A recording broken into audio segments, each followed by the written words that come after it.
Good morning, social listen. It is November 14th, 2025, 2:59 a.m. And we just had another big X flare come off of the sun. This is an X4, and it says 4.05 is what, there it is.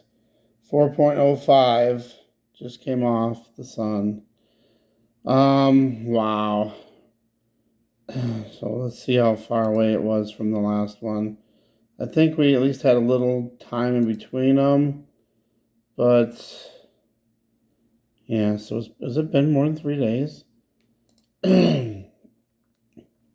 1, 2, it's been like almost exactly 3 days.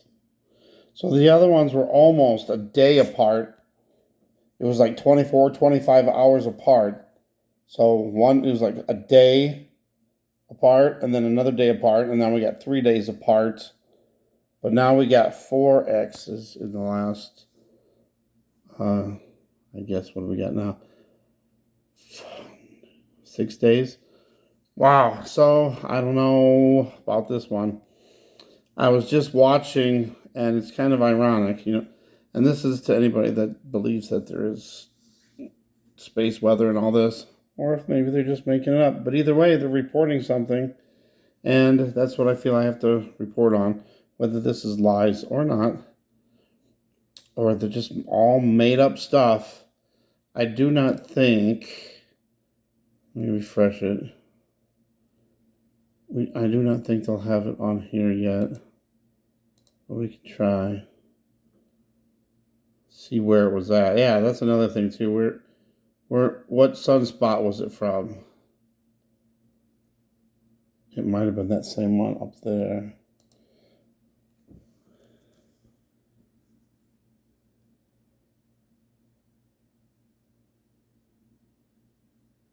Well, that doesn't look right. So maybe this isn't direct, straight at Earth. Oh my.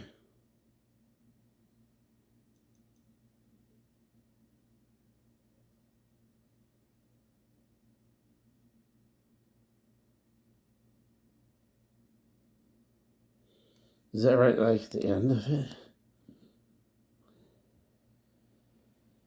Oh, there it is,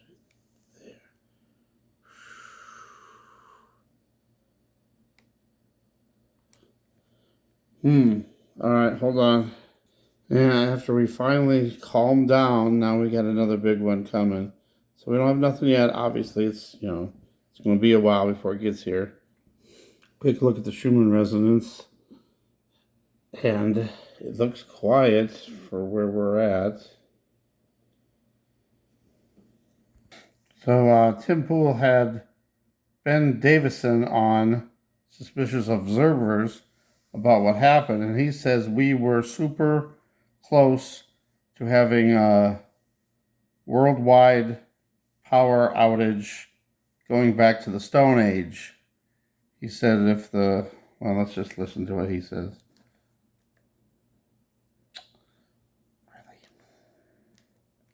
Going well. It's been a long 3 or 4 days, but calm is ensuing once again. The world almost ended? Is that what happened? There was a scary point where if the data had stayed where it was much longer, we would have had some serious grid issues.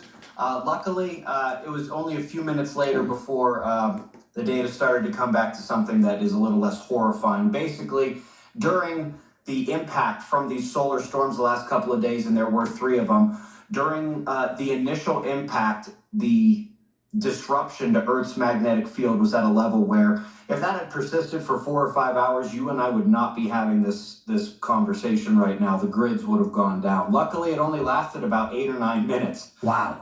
But it was a scary 8 or 9 minutes. So I'm chilling, and all of a sudden I see everyone talking about the storm is coming. I'm sitting on my couch. I was sick the past couple of days, and I see these posts showing the aurora is going to be visible for most of the United States, either on the horizon or directly. People are all talking about how they were able to see the northern lights. How strange is that for something like that to occur? Aurora's seen down there. has happened maybe 10 times in a century. Wow. It's happened 5 times in the last 2.5 years. And what's even scarier is what the sun is doing is nothing like what caused those events over the last century. And as you and I have had a conversation about a couple of times before, Earth's magnetic field is weakening. We're in the middle of a magnetic pole shift, also known as a geomagnetic excursion. And that is allowing everything that the sun throws at us to hit more impactfully. It's like we have less armor on, so everything that gets thrown at us hits harder than it should, harder than it would have, say, 50, 70 years ago. And that's what's causing the auroras to be seen so much more often and to such a much greater extent. So that's what I think too. If all this stuff is even half true and our magnetosphere is that weakened, anytime each new CME comes through, even if it's not that strong, it's going to get through, and it's going to, radiation is going to get through all the way to the ground, and then that's when we can have these power outages, grid outages. Mike from around the world has talked about that a lot, and I never got a chance to watch tonight's, or last night's now, Mike from around the world, but he was saying that too. He says if the magnetosphere gets weakened enough, even like a smaller CME, like from an M class, could cause these grid outages. And depending on, like he says, how long the duration of these solar storms are, the worse, that it can weaken the magnetosphere and get through to ground level and then knock out these grids. And he was even saying, well, let me see if I can find it. When you look forward and say, okay, what happens if this continues? You start to have that, okay, the grids are in trouble. Okay, everything electrical is in trouble. GPS, internet, water purification, food systems, refrigeration, 911, heating, air conditioning, everything like that is at risk as this situation moves forward. Which actually was the biggest one of all. Last night actually had the perfectly safe magnetism, or else we probably would have had a G5 storm last night, and then it would have been a 50-50 chance of grids going down. But grids going down in this scenario, it's recoverable. It just means we got to fix them, right? Probably. So let's say last night's impact had been the bad magnetism, and it had been maybe 50% stronger, I would be concerned that it's a total grid down situation and we're back in the Stone Age. So, like you're saying, like everything on the planet, wouldn't it just be one side of the planet? No, because it's actually an induction throughout the whole thing. When you see the auroras, you can't see around the whole planet, but it's actually a ring that's going all the way around. And it is that actual ring of energy going around the planet that causes the electric currents to surge through the lower atmosphere and the crust. And it is actually worst on the dusk to midnight quadrant. Nobody really knows why, but it is a whole Earth thing, and it's actually worse from dusk to the midnight quadrant of the planet. This one happened in the middle of the morning. Can you explain why, if this storm hits, why would it put us in Stone Age? Why would the grid go down? Why would electronics not work?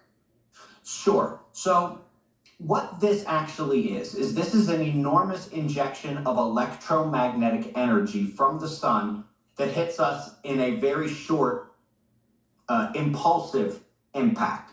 This is the exact same way that an EMP works, even though the mechanism is different. In a high altitude nuclear explosion, for example, the X-rays send an electron cascade that overcharges everything and blows circuits, things like that. In a solar storm, that energy hits the planet as a whole and causes electric currents to start moving around inside of it. Wow. And those electric currents, if strong enough, can cause things to go out of sync. They can cause circuits to explode. They can cause overcharging. They can cause arcing. a number of problems can occur during these electrical issues. Wow. It's never really explained. People just say, like in movies, like an EMP. And unfortunately, us and our technology are here at ground level. Will a Faraday cage save my devices? Maybe. All right. If it's the kind of thing where we just cross the line and grids are going down, maybe it will. I don't know how you're going to use them after the batteries run out because you won't have any power for them, but if it's like a Titanic super flare from the sun, which we know the sun does, then no, even a Faraday cage wouldn't stop anything. Okay, but hold on. What if I build a Faraday cage, inside of that is a smaller Faraday cage, and inside of that is an even smaller one, I put my phone in that? Then maybe? Yeah. Absolutely. Sure, why not? Why not? So what he was talking about with the red line is the threshold, the proton flux threshold. And we were over that line for a while. 1, 2, 3, about 3 days. Jeez. But it was really intense for a full, almost like a full day. So these are longer duration ones, which can cause even more problems too. But that was, those were the 3 that were combined though. It wasn't just one. But here we go again. We will see if our magnetosphere can hold up again. And I guess it depends again on the magnetism, I guess. I don't know all the stuff about it, but I'm just warning. I'm just giving an alert. A just in case scenario to be watchful, I guess. The other ones only took a day to get here. And I think they said the X 5.1 took only 18 hours to get here. So in the next, because that one was, I think it was all 18 hours. So, wow, it could be like, right at this time tomorrow, I guess.